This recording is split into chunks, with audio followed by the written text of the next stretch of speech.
Hey guys, welcome back to Fleetyards Mission Briefings. I'm Captain I'm Foley, Chronicons. and today, as we tend to do here on Fleetyards Mission Briefings, we're looking at a sci-fi ship. A really cool sci-fi ship from one of my favorite movies, Final Fantasy: The Spirits Within. Now, before we jump into that, though, I just gotta say that Fleetyards Mission Briefings, we take a first look at ships from sci-fi. There's a lot of sci-fi franchises we can choose from, and we do that. We pick ships that we like, and maybe that we don't like in some cases, and look at them and examine them. It's not a full episode, it's not researched, it's not a full Fleetyards, but we do like to take a first look at things to get a first impressions. So we might know about it, we might not. So today we're looking at, like I said, the Copperhead Transport from the movie The Spirits Within. Which is a fantastic CGI flick, in my opinion. It's a guilty pleasure of mine.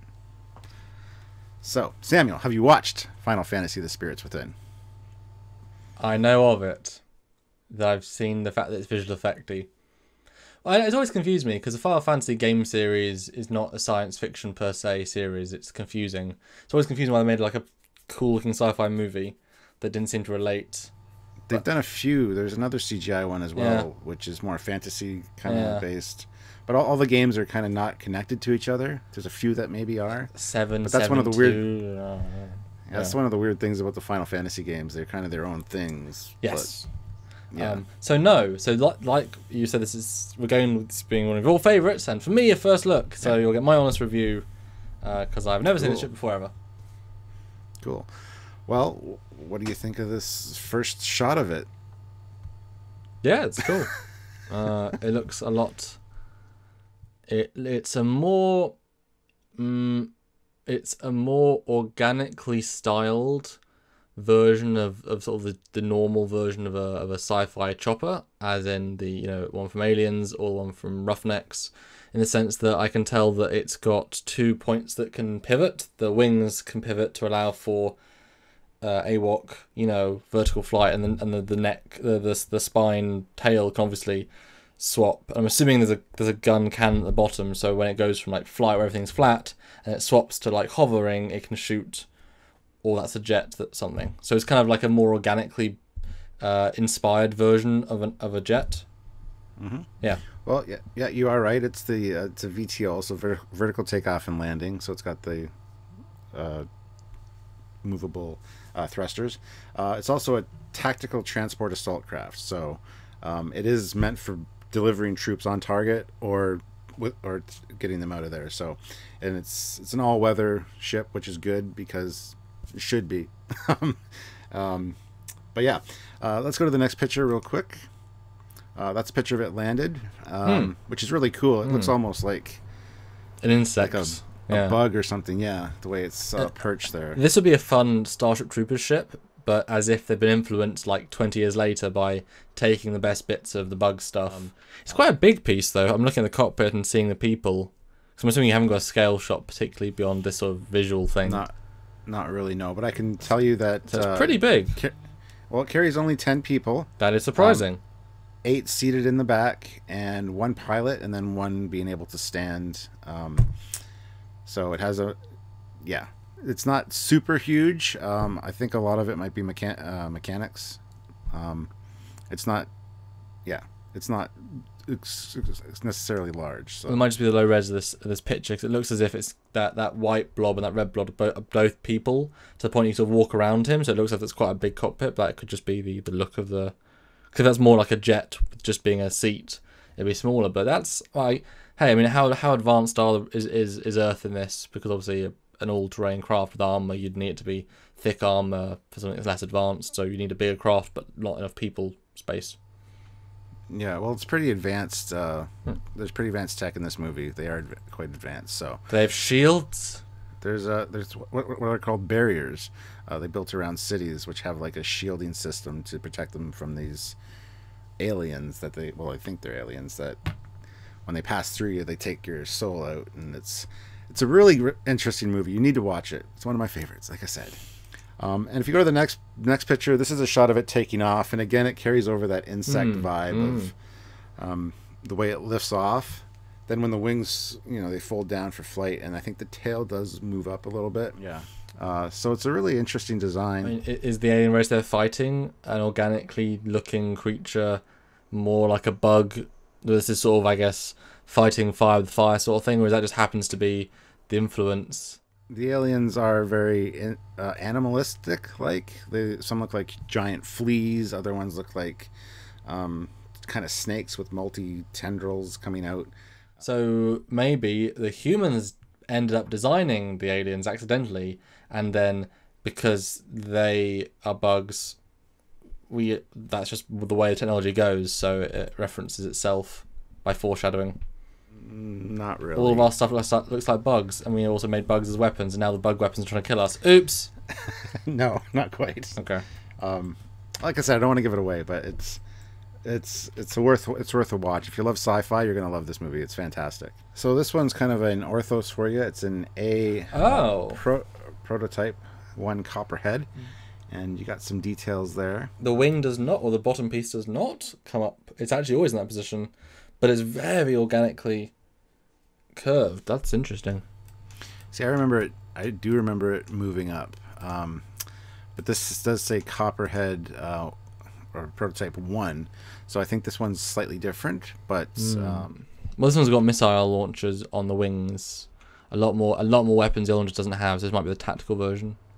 Yeah, it's also in Russian, so I can't read it. I do know that the maximum speed of this thing is 720 kilometers an hour. And it's got holographic tactical displays that's located in the ship hold for troops to analyze. So there is like a situation table where they can monitor the landing zone they're going into.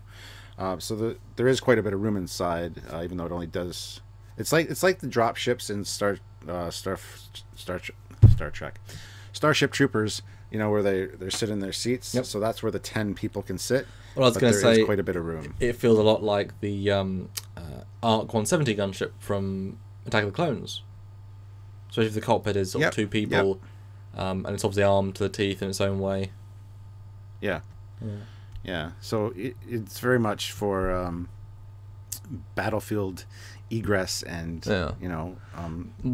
Do you ever see it as actually a fighter in the air as well? Is it armed enough to be able to do fighter combat if the need arised?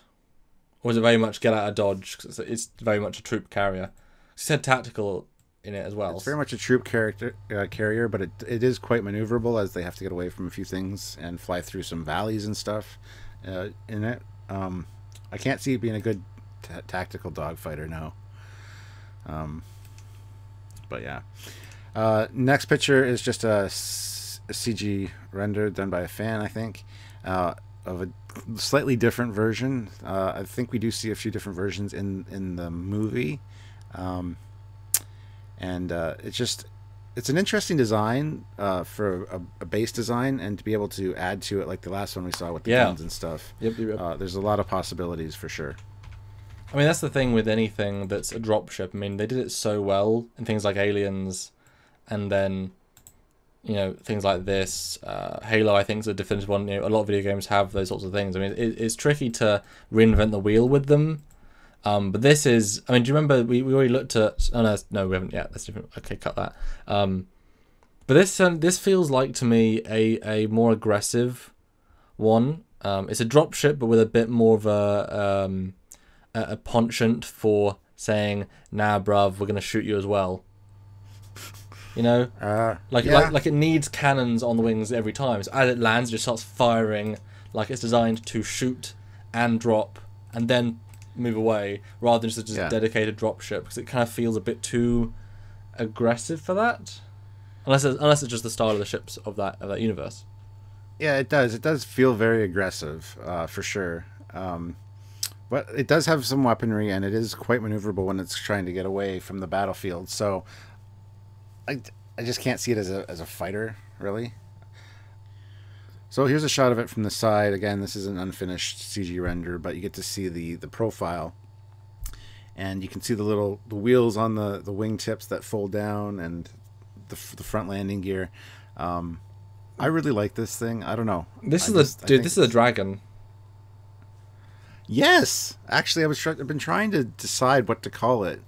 But you're right. You're absolutely right. It's got the dragon wings. Does it not look like Kukulkan's ship from the animated series? Oh, yes, it does. Wow. Go back and look at our animated series special on Google Gunship. Right. Yeah, actually, from the side, you're absolutely right. I never really considered weirdly close, actually, I think. Maybe they used it as inspiration. There we go. That's exactly... It's a 70s cartoon. Oh, that's cool. It intrigues me because this really brings a scale down for me. You can see very much a human scale door, but I'm wondering what is the purpose of the tail, because you know you've got the engines. They have both a vertical and the horizontal. That's propulsion. I see obviously maybe the reverse thrust is the bit I was saying. The other at the start would be a cannon. You've got these other pieces that obviously help stabilize it, but there's a lot of mass back there. And I'm wondering what it does, because you could say, well, okay, if it moves down, that could be what it docks on, you know, a 4-point landing system, sort of cannon. But there's a lot of stuff back there. Artistically, it looks amazing, but functionally, I'm not sure. That's the thing. I think it was designed to look cool and not necessarily have a function. I mean, it's interesting because at the back and the bottom there, where it would land, there's like a pad at the very back, but there's also an air intake of some kind, which I don't think there's an engine back there necessarily. So why would you need that intake there? I don't know. You don't see it overly much in the show, but I'm just impressed with it. I just thought it was cool to look at, and I think people would be intrigued to see it. So, and if you go to the next shot, it's a picture of it actually lifting off the battlefield again. Very Dragon-y again. Yeah, you're absolutely right. I never really considered that, but see, this is why we talk about it. You get new perspectives, because I've never seen it, so I have a completely fresh, unbiased perspective. I like the engines as well. I like the double intake, It's less easy to view on this picture, but I like how the engines are formed. They're not a cylinder. They're not a conventional look. Yeah. I like that a lot. Yeah. If you go to the next shot, it's actually this is where it's kind of zipping away at full speed. And here again, like that other side view we saw, very much that dragon vibe. Now that you've said that, you see the wings up and the head down. Yeah, that's really. I do feel like that bottom piece must be a laser cannon, because that'd be a nice way of doing it. It sort of comes in and then it fires to or even just a big Gatling gun, because then it can turn slightly, clear a landing zone, and then people drop out of the ropes. You've got and then you can put ammo or even rockets, put those in the tail. I mean, you've got the whole thing as a clip or a magazine. I think that would be an interesting way of doing it. Well, it's never shown firing or anything, but it could be that for sure. So if you go to the next picture, this is a picture of the toy, actually. Do you have the toy? I don't have the toy, no. But this shows some detail from the top, which I wasn't able to find otherwise. It looks like there's more engines at the top there, so it looks like very thrust up there. So United States Marine Force, I think, is what the USMF stands for. I like that you can see the rotation points of the back tail pits that meant to keep you stable and stuff that can maneuver. I like that you can see the points of movement. And again, good engine design. It's a nice. Yeah, it's good. It's kind of like a dragonfly. Dragon happens to be an landing craft, but without too much, it could be a fighter as well, I think. Yeah, with a few modifications. Yeah, I just don't think it doesn't seem as agile to me in this configuration as it could be. Yeah, but with a few tweaks and changes, absolutely, I could see it being a fighter craft. Well, one question for you though. So why do you like it so much? Like you said, it's one of your favorite. That's quite a specific thing. What was the? Because it's such a unique design. It's not the typical, box transports that we see, or drop ships that are basically that kind of shape. This is very dynamic, very interesting, and again, the movie itself is so visually stunning. There's so much great tech in the movie that this is just like the epitome of the coolness in that movie. If you haven't checked it out, you need to watch Final Fantasy Spirits Within. I'm telling you. So that's why it's one of my favorites. It's just something that's kind of outside the box and very much its own thing, and I really appreciate that. So it's one of your guilty pleasure ships, like Aquila is for me, then? I would say so, yes, absolutely. And I would like to see more of this ship. I'd like to see, it do more things and see what it's fully capable of, and not just be a a ship that drops them off and picks them up. But Stuart, can your guilty pleasure ship cloak? Mine can. Man, no, mine can't cloak. It can fire a lot of rockets. Right? And get people where they need to be. Yes. It's like a minivan. But yeah, I like it. It's a good thing. I think it would almost... I would like to have seen a shot with the underbay doors open to get a sense of the internal space. And I would love to have seen the back piece make more sense, be more functional. And also at the top, I'd love to see like little doors that like little rocket launchers just pop out. So you could do a few very minor things to make it even more functional thing, but we tend to like more function in our form. But those are more like breaking down a good design into logical steps. So speaking of the interior, I just looked up some interior shots of it for you to take a look at and get more of a sense of scale. So this first one is the rear compartment where they're bolted into their seats, and they got the situation table in front of them. So you can kind of get a sense for the interior, the main body there. Ignoring the people for a second, it has a sort of a spine feeling, the way the details are. So if you're minimalist, it feels like an inside of a creature, if you think of that creature being a metal creature, because of how those very minimal details feel. Like a dragon? Yep. That's what I was going for. Yeah. I mean, it's super military. It's super, like, we do not give two shits if you're comfortable, because you either die in this craft, or you'll die leaving this craft. Yeah. So, good luck. Yeah. Yeah. No, but it's cool that they, while they're on their way to their mission, they can, check out the battlefield with the holographic table and stuff. It's just, it's great. I needed to watch this movie again. I also got a shot of the cockpit so you can get a sense of scale, because you were talking about that earlier on as well. Yeah. So here's the pilot sitting in there. It is quite confined, so it's not super large. And a lot of holographic heads-up displays and stuff that they can use. Well, it's confined because there's a lot of mechanical stuff there. Like, it looks as if he's putting his arm into a physical, like, big connection point, and he's got a screen in front of him, and also holographic eye screen thing. So yeah, a lot of tech. Yeah. Well, there is a lot of holographic displays in this movie, as there would be portable ones, even portable ones that attach to the arm, and then a little. So we'll go back to the first picture, which is always our last picture. Well, not always. Most of the time, it's our last picture. So anyway, final thoughts for me. Like I said, I love this thing. It's so uniquely designed and so out of the box. Everything about this movie, all the equipment, all the displays.